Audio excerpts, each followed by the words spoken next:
Hey everyone, I'm Max Dalton, and in this video I'll walk you through how to restore your Wonderboom 2 Bluetooth speaker to its default factory settings.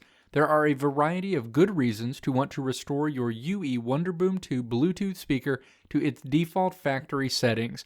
Maybe someone's device is currently paired with the speaker and you want to kick them off.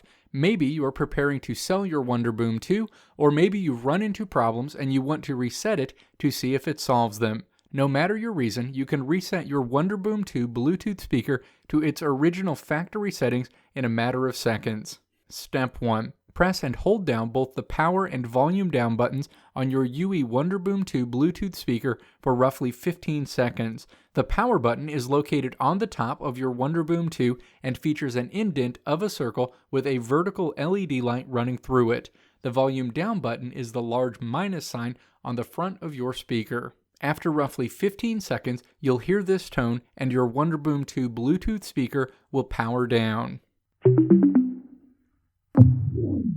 Step 2. Press the power button to turn on your UE Wonderboom 2 speaker. The speaker will turn on and the LED light on the Bluetooth button on top of your speaker will start blinking rapidly. This verifies that your Wonderboom 2 speaker has been restored to its default factory settings.